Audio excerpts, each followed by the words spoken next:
नमस्कार, नवक्रांति मीडिया में आपका स्वागत है। मैं हूं संदीप शर्मा।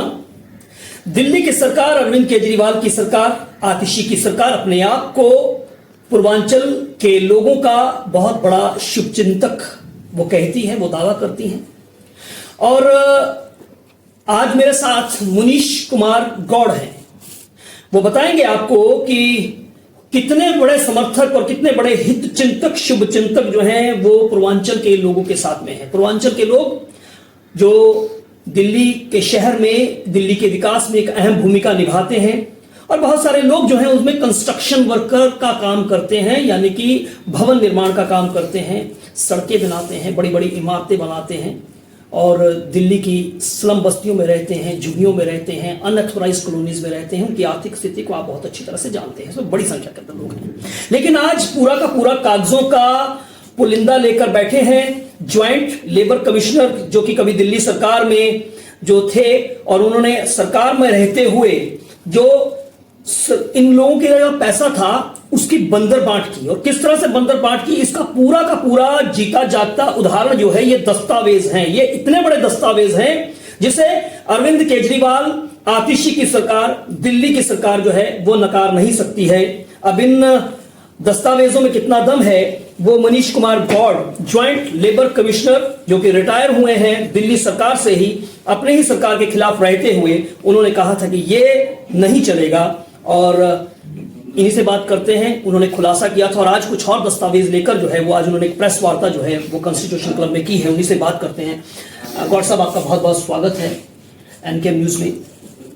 ये बहुत बड़ा दस्तावेज आप लेकर आए हैं। ये क्या है पूरा का पूरा मामला जो कि कंस्ट्रक्शन वर्कर्स के साथ में जुड़ा हुआ है?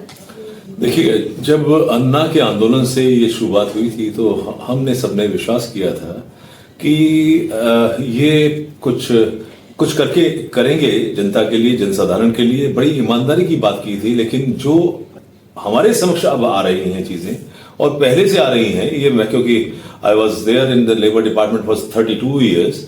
मैं एम्प्लॉइज कंपनसेशन कमिश्नर रहा, मैं वेलफेयर कमिश्नर रहा, मैं जॉइंट लेबर कमिश्नर रहा और सरकार में एज एन गवर्नमेंट अथॉरिटी भी रहे। तो उन दिनों में, क्योंकि जब हमने देखा कि इतना ही भीड़ भड़का जो है रोज रजिस्ट्रेशन के लिए आ रहा है, तो हमने उन कुछ भीड़ को बात की तो पता चला कि वे तो कंस्ट्रक्शन वर्कर है ही नहीं।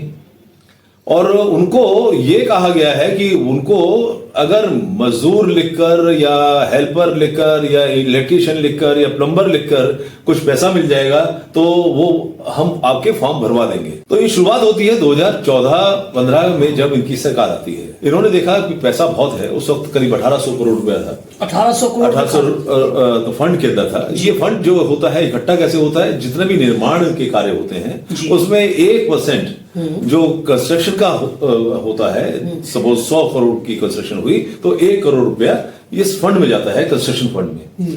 तो कंस्ट्रक्शन फंड ये जो जनरेट हो जाता है, ऐसे ये 1800 करोड़ रुपया था उस वक्त। ये वेलफेयर के लिए होता है, ये मजदूरों के, ये कंस्ट्रक्शन वर्कर्स के लिए ही है मात्र, क्योंकि ये सेस कहलाता है जी। ये कंसोलिडेटेड फंड ऑफ इंडिया में नहीं जाता है। इससे कोई और स्कीम नहीं बन सकती है, किसी और को नहीं दिया जा सकता है। जैसे एजुकेशन सेस होता है, वो सिर्फ एजुकेशन के खर्च होता है, ये इसी तरह से कंस्ट्रक्शन वर्कर के लिए खर्च होना था। लेकिन इनको ये लगा कि यहां पर तो पूर्वांचली, यूपी से और राजस्थान से कुछ लोग आते हैं कंस्ट्रक्शन के लिए। राजस्थान के पत्थर के लोग आते हैं, पत्थर का काम करने के लिए आते हैं। कुछ जो उड़िया लेबर है वो प्लम्बिंग के काम में अच्छी माहिर है, वहां से आती है। फिर उसके बाद में अपना जो आपके बिहार से और झारखंड से ये जो लेबर आ रही है, बड़ी बड़ी साइट पे आपने देखा होगा कि एक इसमें एक टर्मिनोलॉजी होती है जमादार, जो जमा करता है लेबर को और लेके आता है दिल्ली में। अब ये लोग क्योंकि दिल्ली के वोटर नहीं थे, तो केजरीवाल जी ने कहा कि हमारे किस काम के, इनको रजिस्ट्रेशन क्यों कराए। तो इन्होंने कुछ यूनियन जो थी, उन्होंने उनको सत्यापन का अधिकार देकर उनसे रजिस्ट्रेशन कराने शुरू कर दिया। भाई ये यूनियन का आदमी है, ये काम करने वाला आदमी, उससे वो वेरिफिकेशन ले लिया, ठीक है। और ये यूनियन भी जिनकी रजिस्टर हुई वो भी आप पार्टी के आदमी थे। अच्छा, तो अब बताइए कि वर्कर का रजिस्ट्रेशन करना है, कंस्ट्रक्शन वर्कर जो है, लेकिन इन्होंने जो किया वो आप पार्टी के जो वॉलंटियर्स थे उनको यूनियन खुलवा दी। सबसे पहले तो गोपाल राय जी ने खुलवाई एक यूनियन, श्रमिक संगठन यूनियन थी। तो अब उन्होंने जब ये यूनियन खुलाई तो उन्होंने खुल के रजिस्ट्रेशन करने शुरू कर दिए। और रजिस्ट्रेशन भी करने का तरीका क्या बनाया कि एमएलएस के घरों पे, उनके ऑफिस पे इन्होंने कैंप्स लगाने शुरू कर दिए। कुछ कैंप उन्होंने चौक पे लगाने शुरू कर दिए और चौक पे इन्होंने अपना प्रचार किया कि केजरीवाल सबको पैसा बांट रहे हैं, मजदूर कार्ड बन रहा है, लेबर कार्ड बन रहा है। तो अब किसी को नहीं मालूम नहीं लेबर कार्ड और कंस्ट्रक्शन वर्कर्स का कार्ड में कितना फर्क है। तो उसमें इन्होंने उस माध्यम से लोगों को इकट्ठा किया और उनके रजिस्ट्रेशन कर दिए। जब ये रजिस्ट्रेशन चल रहे थे तो इसका खुलासा हमने यथावत मैगजीन के में किया था। ये यथावत प्रिंट मीडिया के अंदर आपने किया, ये किया था।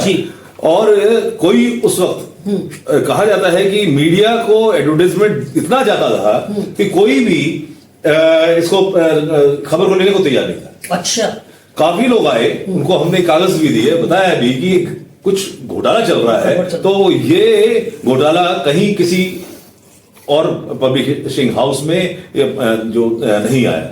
तो ये हमने अपने कार्यकाल में ये मेरा चित्र है, इसमें निर्भीक अधिकारी कहा गया है। जब ये हमने घोटाला खोला तो इस वक्त 5,39,000 जो फॉर्म थे वो रद्द हुए। 5,39,000 ये छोटी संख्या नहीं है, क्योंकि एंटी करप्शन में एक कंप्लेंट होती है कि जब हमसे किसी ने पूछा तो हमने सारे ब्यौरा दिया उनको कागज का कि ये रुकवाइए इसको, क्योंकि पैसा तो आपका मेरा सबका है ना। तो जो पब्लिक का मनी है वो ऐसे गलत हाथों में क्यों जाए और गलत पर्पस के लिए क्यों जाए। अगर किसी गरीब को आपको देना है तो आप कोई एक्ट बनाइएगा। आपने 10 साल में कोई एक्ट नहीं बनाया, लॉ नहीं बनाया। आप विधानसभा में विधान बनता है, आप तो वहां पे बदतमीजी करते हैं, आप मजाक उड़ाते हैं। अब कश्मीर फाइल की बात करते हैं तो वहां पे कहते हैं कश्मीर फाइल को आप उसमें डाल दीजिएगा, यूट्यूब पे डाल दीजिएगा, आप उसको टैक्स नहीं करते हैं। लेकिन जब विधान बनाने की बात आती है तो आपका जो संख्या एक भी नहीं है कि नया कोई इन्होंने विधान बनाया हो कर्मचारियों के फेवर। यानी आपके कहने का मतलब है कि दिल्ली सरकार जो अपने आप को बहुत बड़ा हित चिंतक मानती है, गरीबों का, आम आदमी का, आपका कहना है कि उन्होंने कुछ नहीं किया और उनके इस पैसे का जो आप बता रहे कितना बड़ा घोटाला बता रहे क्या भी किया। देखिएगा, उस वक्त ये 2018 में जब ये पब्लिश किया गया था तो उस वक्त करीब 150 करोड़ के बीच में था। लेकिन आज ये घोटाला करीब 600-700 करोड़ का हो चुका है। 600-700 करोड़ रुपए का घोटाला है जो आम आदमी पार्टी के वॉलंटियर्स को या आम आदमी पार्टी के नेताओं को जो है गिरो गया। उस वक्त हमारे पास में कुछ प्रिंसिपल स्कूल्स के आए, उन्होंने बताया कि एक इसमें स्कॉलरशिप की भी काफी प्रावधान था कि स्कॉलरशिप दी जाएगी। तो ये प्रिंसिपल्स हमारे पास में आए, इन्होंने ये रिटन में कंप्लेंट की कि ये आप चेक कराइएगा कि ये कंस्ट्रक्शन वर्कर तो है नहीं। कुछ लोगों को तो वो स्वयं जानते हैं कि ये बालक जो है इसके पिता क्या करते हैं, कोई फैक्ट्री का मालिक है, कोई व्यापार और कुछ कर रहा है। ये पैसा ले रहा है। ये उन्होंने जब उनको मालूम पड़ा कि ये ऐसे पैसा बढ़ सकता है। अब देखिएगा कि ये 2012-13 में ये मजदूरों की संख्या एक स्कूल के अंदर ये 23, 10 और 21 की आ रही है। ये अचानक 2013-14 में ये बढ़ के 151 हो जाती है। हाँ। जो 10 की संख्या थी वो 151 हो जाती है। ये जो है मैं बताऊं, ये जो लेटर भी लिखा है ये कोई वो नहीं प्रिंसिपल ने लेटर लिखा है, ये किसी प्राइवेट स्कूल ने लिखा, बल्कि गवर्नमेंट सर्वोदय विद्यालय ने ये पत्र लिखा है। ये बहुत बड़े कागजात हैं जो ये बताते हैं कि किस तरह से जो है अचानक मजदूरों की संख्या जो है वो एकाएक सरकार में केजरीवाल के आने के बाद जो बढ़ जाती है। और बहुत सारे लोग जो है वो बता रहे हैं कि ये मजदूर है ही नहीं, और लेकिन मजदूर बनकर जो है उनको पैसा जो है वो उनको आवंटित किया गया है। जी, तो उस वक्त एक हमारे सेक्रेटरी लेबर थे मिस्टर सतीश माथुर, इन्होंने 2015 में जब इन्होंने घोटाला शुरू किया तो 4 मई 2015 में ये पत्र ऑर्डर निकाला कि इसमें इन्वेस्टिगेशन होना चाहिए और एक टीम गठित की। टीम में कौन लोग थे? वीके सिंह ये लेबर ऑफिसर है, वीके राव ये लेबर ऑफिसर है, मनीष ठाकुर ये इंस्पेक्टिंग ऑफिसर है, ये राजेश कुमार इंस्पेक्टिंग ऑफिसर है। इन लोगों की टीम गठित की कि आप जाइए, जो हमारे पास में फॉर्म आ रहे हैं इनका सत्यापन देखिएगा, करिएगा कि ये वाकई कंस्ट्रक्शन लेबर है या नहीं है। फिर उनकी एक रिपोर्ट आती है, रिपोर्ट में उन्होंने बताते हैं कि काफी मात्रा में ये रिपोर्ट है, report regarding verification of actual profession of parents of school applicants applied for financial assistance for education under rule 281 of Delhi act. ठीक है सर। अब इसमें ये जो पेरेंट्स हैं, बच्चे हैं जी, इनको उन्होंने कहा, देखा ये तो पेरेंट्स कंस्ट्रक्शन वर्कर है ही नहीं, लेबर है, और ये कहाँ रह रहे थे। अब ये देखिएगा, ये लोग वहां रह रहे थे जहां पे मकान की कीमत 1-1 करोड़ रुपया है।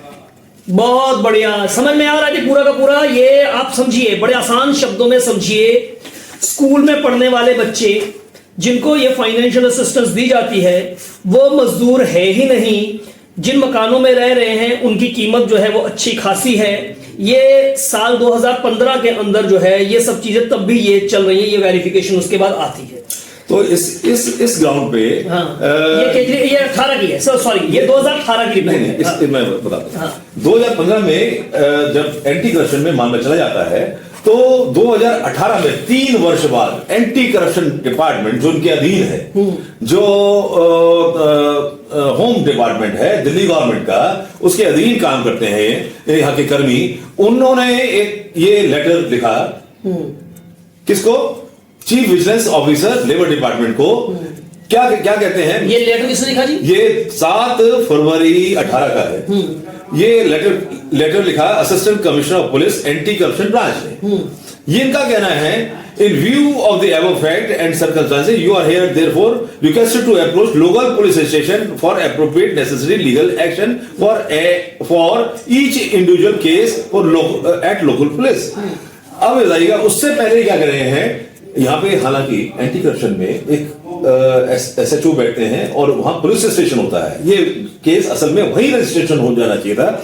उससे पहले कह रहे हैं, on perusal of the inquiry report and the file mentioned above, it has been found that prima facie offences of IPC have been committed by the beneficiaries by obtaining fake bogus construction worker certificate and getting financial benefits। Anti corruption department ने ये माना कि ये benefit गलत आदमी के पास जा रहे हैं, और इसमें हमने पाया है कि ऐसा ये गलत रजिस्ट्रेशन हुए हैं और उनके पास बेनिफिट जाने शुरू हो गए हैं। अब इसके बाद में जब डिपार्टमेंट ने करीब 80 कंप्लेंट इस तरह की जब SHO के यहाँ की, लोकल SHO के यहाँ की, तो उसके बाद में ये 80 कंप्लेंट ये हैं। ये SHO भरतनगर है, इनको कंप्लेंट कब की गई, 28/5/18 को, 28 मई 18 को, और तब से ये कंप्लेंट लंबित है, कोई कार्रवाई नहीं हुई। क्योंकि एंटी करप्शन डिपार्टमेंट के लोगों को जब बुलाया जाता है कि आपने ये रिपोर्ट आपने फाइल की है, हमें इस आधार पे हम ये कर रहे हैं, तो वो मौन रख लेते हैं, वो उसके बाद में डेट ले लेते हैं, और इन्वेस्टिगेशन वही का वही रुका पड़ा है। ये इन्वेस्टिगेशन होना चाहिए। विजिलेंस डिपार्टमेंट तो किसके अंदर अंडर आता है? ये दिल्ली गवर्नमेंट का है, केजरीवाल जी का। तो आप कह रहे हैं कि वहां से प्रेशर होता है तो वो कार्रवाई आगे होने नहीं देती। बिल्कुल। और ये इस तरह के सैंक्शन ऑर्डर, ये देखिएगा, ये सैंक्शन ऑर्डर है। ये पैसा किसके पास में गया, ये बताइएगा, श्रीमती स्वाति A155 वसंत विहार दिल्ली। ऐसा कोई एड्रेस है? अच्छा, ये देखिए, वो भी, ये भी देखिए। अब देखिएगा, बैंक अकाउंट दे दिया गया है, हाँ, लेकिन एड्रेस गलत है। वसंत विहार में A155 नहीं है। अच्छा, ये बोगस एड्रेस के ऊपर A1 है, A2 है, इस तरह के ब्लॉक्स हैं वहां पे, लेकिन ये A155 नहीं है। इसी तरह से ये 30,000 रुपया गया है, 30,000 उनके अकाउंट में।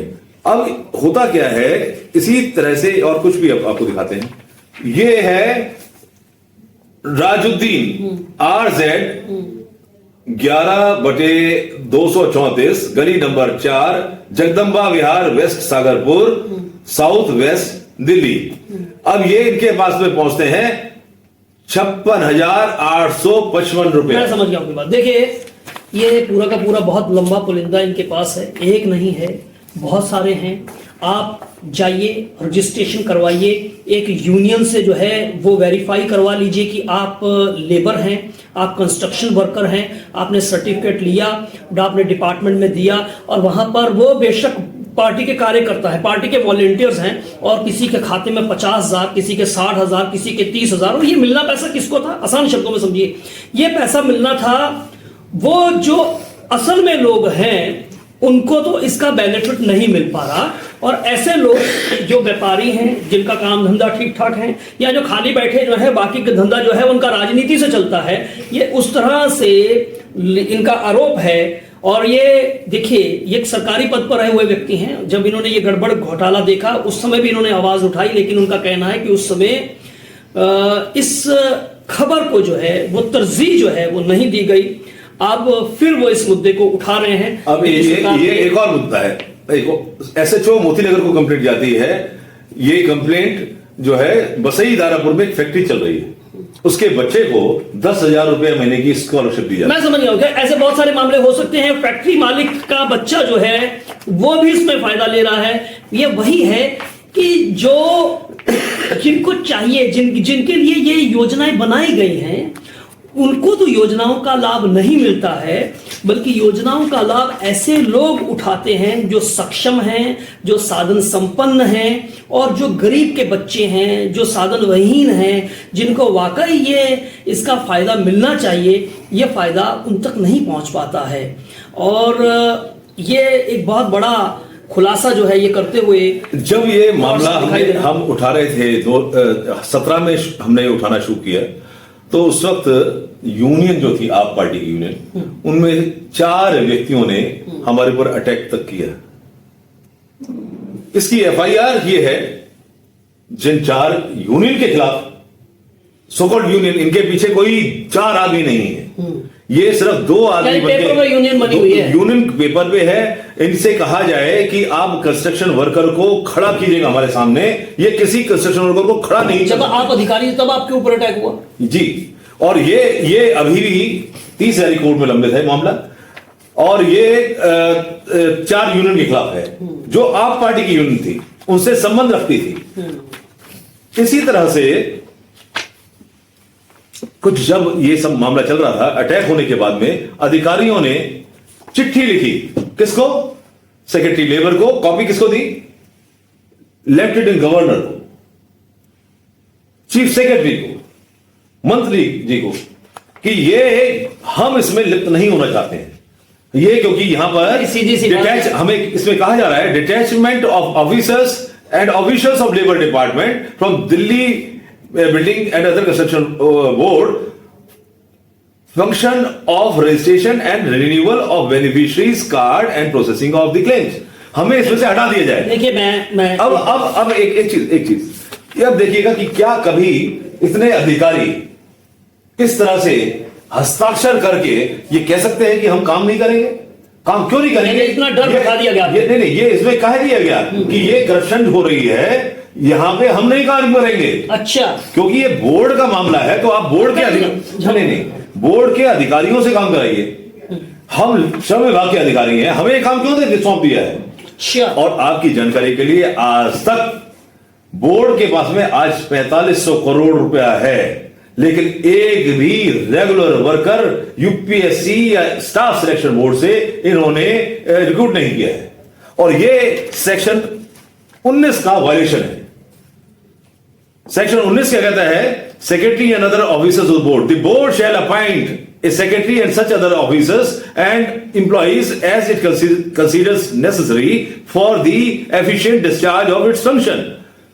इन्होंने क्या किया कि 150 व्यक्तियों को ठेकेदारी प्रथा के अंतर्गत रोजगार दे दिया। ये वो गवर्नमेंट है, ये वो गवर्नमेंट है, ठेकेदारी प्रथा को जो है ये वो गवर्नमेंट है जो कहती थी कि हम ठेकेदारी प्रथा को हटाएंगे, और दूसरी तरफ इन्होंने 150 व्यक्तियों को रोजगार दिया। मैं कंक्लूड करता हूं। गौड़ साहब भी उन अधिकारियों में शामिल हैं जिन पर जो है वो अटैक हुआ, जिन पर हमला हुआ। वैसे सरकार में पहले भी आपने ऐसी कई घटनाएं सुनी होंगी जिसमें चीफ सेक्रेटरी साहब मुख्य अशोक सचिव प्रकाश जी के ऊपर। अशोक प्रकाश जी के ऊपर अंशु जो है प्रकाश। अंशु प्रकाश जी के ऊपर जो है वो आरोप लगा था, उन पर आरोप लगा था, इन पर के पूरे केजरीवाल मंत्रिमंडल के ऊपर आरोप लगा था कि उन्होंने बिठाकर उनके सामने बदतमीजी की है, उनको बंद कर दिया। अरे पूरा हमारा मामला जो है खूब सुर्खियों में ये मामला तूल पकड़ा था।